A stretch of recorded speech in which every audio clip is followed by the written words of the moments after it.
Hello everyone. So my name is Dr. Obbs and I am an aerodynamics enthusiast. I have a PhD in fluid dynamics. I really enjoy studying aerodynamics and talking about it. And so today I would really like to dive into the RB20. So the RB20 is Red Bull's latest challenger for the 2024 season. And recently we just saw the images of the car. Now, whether or not this car is the car that they actually bring to Bahrain or not is outside of the scope of what we'll discuss today. So today we'll just look at some of the structures and some of the features that Red Bull launched in their most recent RB20 car launch, and we'll just talk about some of the aerodynamic principles of these. So let's get started. So the first thing to notice when you look at the car is just that they seem to have maintained this general downwashing side pod concept here. They also seem to have quite a large undercut which goes underneath the side pod here. But they have a lot of very interesting features that are going on in the front of the car right here, which we'll talk about. So looking at the front nose and starting from there, you'll see that the nose itself is quite peculiar in this region. It does appear to be attached to the first element, which a lot of teams, it seems recently, are going to a detached first element nose design. Now the benefit of that is that it allows you to have a little bit of slot flow to get air underneath the nose, in which case you might be able to generate a little bit of more load underneath the nose, which along the center line can be quite beneficial. But in this case, Red Bull, at least for now, from what we can tell, has chose to go with a attached front nose to the first element. So if we then kind of work down the car, what we can actually see is that one of the most interesting features is right here. What we can see right here is that Red Bull seems to have shifted from an underbite concept to an overbite concept. So the difference between these two things is simply that where the air intake is below where you have the extended feature of the side pod in the X direction, so towards the nose. And if the inlet is below the furthest most extension, then we call that an underbite, or excuse me, an overbite. If it is the other way around, and from what we can assume here, the intake is underneath this side pod extension, we call this an overbite. So in this case, if we just look at what this might be doing for us, as you can see, this extension here is going to generate quite a bit of front floor pressurization, which is going to happen in the front part of the car here. And the reason for that is because as the flow is coming over the suspension members and moving down along the side pod like this, you're going to get nice clean flow to the rear. But as you do that, it's effectively like an opposite to a wing, right? So you're going to generally slow the flow as it comes to this more bluff feature right here. And as that flow slows, it's going to generate some pressure. So the pressure, localized pressure, is going to increase as a result of that flow slowing. But I want to talk about that a little bit more in another better shot that I have, and I want to talk about how it works in conjunction with what we do see of somewhat of an intake at this point. But I did want to point out a couple other features that we'll talk about in a minute. Seems like Red Bull has employed these shoulders. So we talk about right here along the top of the side pod here around the engine cover. So we just look at the laser pointer for now. It's really this bulbous kind of shape over here. Now, as you notice, it is kind of downwashing like this. So that means that it's pulling the air down with it. And just like how a wing pulls air down with it whenever the flow moves over the surface of the wing, it also pulls the surrounding air down with it. So what this is going to do is it's going to start to pull some of the air down like this, and that's going to interact with the rear wing and then generate quite a bit of rear downforce as it does that. But the other element that you're going to get from this is something that we see in another shot, which it appears that there's a gully back there, so we won't talk about that gully right now. But I just wanted to, talk about the overall shape of the car, because even though we do have quite a bit of the floor edge right here, which is being hidden by Red Bull, we can see that generally they've maintained an overall downwashing shape. So now moving to the mid portion of the car, these images here actually came from a video from one of the Red Bull ambassadors, content ambassadors. His name is Michael Tim, so I have to give credit to him. These are just screen grabs, and I tried to just stitch these together because I felt like it gives us maybe the best insight into what's going on here. So if we just use the laser pointer at first, I want to point out a couple things. The first thing is Red Bull has maintained this anti-dive setup that you see here in the uppermost wishbone geometry. So as far as we know, this is not anything to do, or has, I guess, less to do with suspension dynamics and anti-dive setups, but more to do with aerodynamics.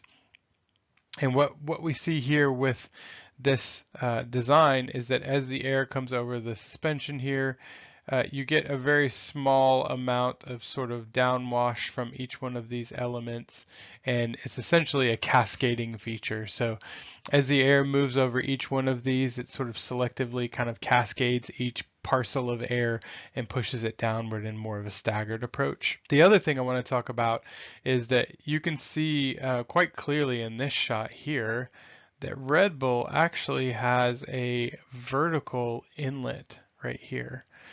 And this is underneath this overbite geometry of the side pod that we were talking about just a moment ago. So why might you do something like that? Well, the first thing to talk about is what is the quality of the flow that's passing along the inboardmost portion of this region. So as the air moves over these suspension elements, it can become quite disturbed.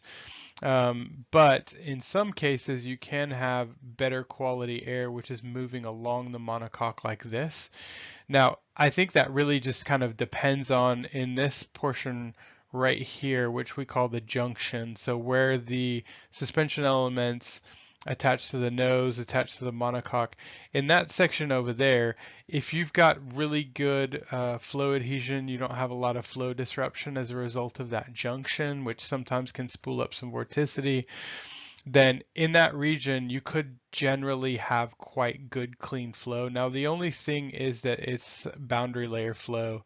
So that just means that if you were to look at the quality of the air, you know, let's say that this is the monocoque down here, and then this is sort of going outboard of the car in this direction in Y, then typically the velocity of the air at the wall is, you know, very close to zero, and then as you get away from the wall there, then the velocity increases, right? So this is what we refer to as boundary layer. It just means that due to the friction at the wall interface and the shear, you end up getting a bit less velocity or less energy along the wall. So for that reason, you need to be very good about where you place your inlet whenever you're doing this along the monocoque. And so Red Bull seems to be quite confident in what they're doing here because they've placed this, as far as we can tell, the inlet along the monocoque in this region. Now, what that allows you to do is when you look and you see that we've now got this overbite, right? And then we've got all of this volume here as a forward undercut. And you've got a bit of an outwashing shape, which you can just kind of see down here. It's sort of outwashing this direction. So all of this wall here is effectively just going to push out everything that's coming over these suspension elements. So again, we talk about the air that's coming over the suspension elements. Some of this air is coming into the floor here, right? So the height of this leading edge along this surface right here is very important. But you're generally going to, again, as I said before, create quite a bit of pressurization up here. So your pressure is going to be quite high. And as this floor flow is coming through here and it's ultimately outwashing in these tunnels in this direction, you're going to generate a pressure differential between this, which we call the top deck along the surface. Just use my pointer right here. This is what we refer to as the top deck. So you're going to generate quite a bit of load or pressure on this top deck right here. And then underneath this bottom portion, where what's actually happening is you've got a nice sort of a gradual slope down. So there's naturally a Venturi tunnel that's kind of happening in those outwashing tunnels. You're going to generate quite a bit of forward load in this region. So as you're pressurizing that top deck, you also want to have the curvature in your side pod, which allows you to outwash the flow towards the flow edge. Now, it's not going to be as extreme as that. As you see there, there's a bit more gradual outwash that's going to happen. The other thing is that this top pressurization along this surface up here is also going to sort of act a bit like almost like a flow deterrent. The air is not going to generally want to go where the high pressure is. It's going to naturally want to go where the low pressure is. And outboard over here, there's generally a bit lower pressure. So for that reason, what's going to happen is this flow is naturally going to tend to gravitate towards the edge out here. And as I mentioned before, you do have these tunnels which are outwashing flow from the tunnels. So what this does is just help with extraction. So that's just a fancy way of saying that it essentially pulls the flow through those tunnels. And as you can pull the flow through those tunnels faster, you can generate more pressure drop through that Venturi effect and therefore more forward load. So for me, this is a really elegant way of doing this. You get quite a bit more pressure in this region here because you're using the full width in the Y direction of the side pod to generate that pressure disturbance to slow the flow, and you're using the most inboard side where you generally already have this boundary layer effect for your intake. Now, whether or not there's actually another little inlet here, I don't think we know yet, right? So there very well could be. It just depends on the quality of the flow they're getting through that vertical inlet there, but that's definitely something that I think I'll be looking forward to. Now, the last feature that I wanted to talk about today was something that actually we had sort of hypothesized was there based off of the grainy photos we saw from the RB20 on the track, but it does appear to be confirmed, as I said before, that the RB20 does have these sort of shoulder pads with these deep gullies. And what do we mean by gullies? Well, right here, as you can see with my laser pointer, you've got these large shoulders. So you can see just the size of these compared to the side shot we were looking at previously. But you can see just how wide these shoulder gullies are. So this surface here, how wide it is in this direction, and how deep the gully is itself. Now, I have other videos on my YouTube page, so you can go check those out. Ones that I did on the Mercedes W14 when it first released these gullies. So I think Red Bull has sort of taken some inspiration from Mercedes for this, but my feeling is that what these gullies are doing is effectively taking a lot of this flow disturbance that you get from the cockpit area, from the driver's helmet, from the halo. All these flow disturbances are essentially being housed in this gully.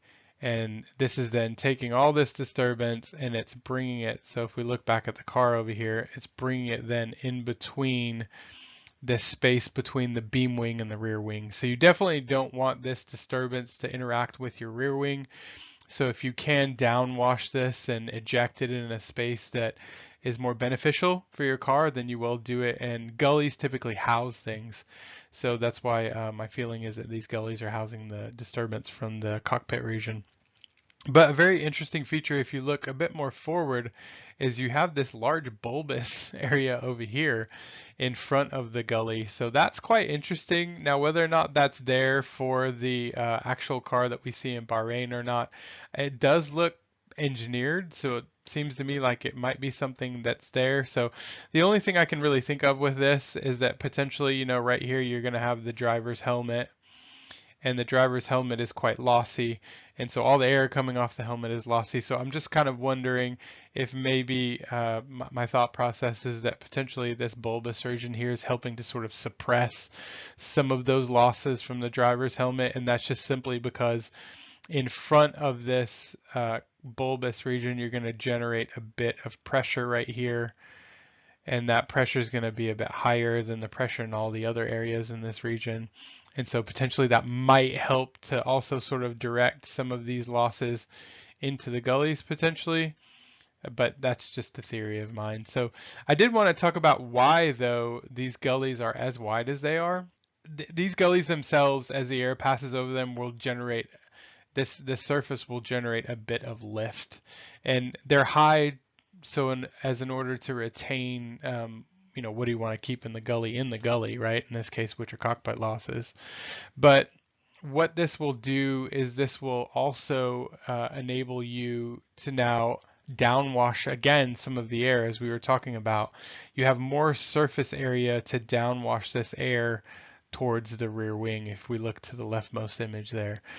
So the more surface area that you have along the top of this gully, the more of this sort of downwash effect you're going to get. Now remember, when you create a gully like this, as opposed to the design that the RB19 and the RB18 had, where it was just relatively flat and then the cannon exits just sort of downwash down, you have a lot more surface area then in that case to actually downwash.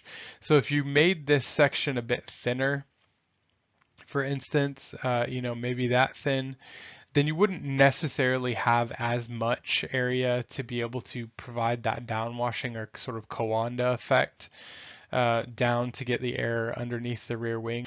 But generally speaking, the gully in this case, I think, is just Red Bull's answer to trying to be a bit cleaner with the flow over their engine cover. Okay, so those are my thoughts on the RB20. I could be right, I could be completely wrong.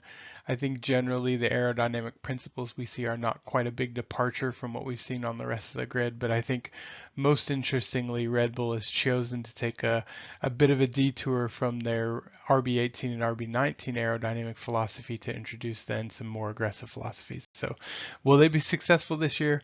Who knows, but thank you so much for watching.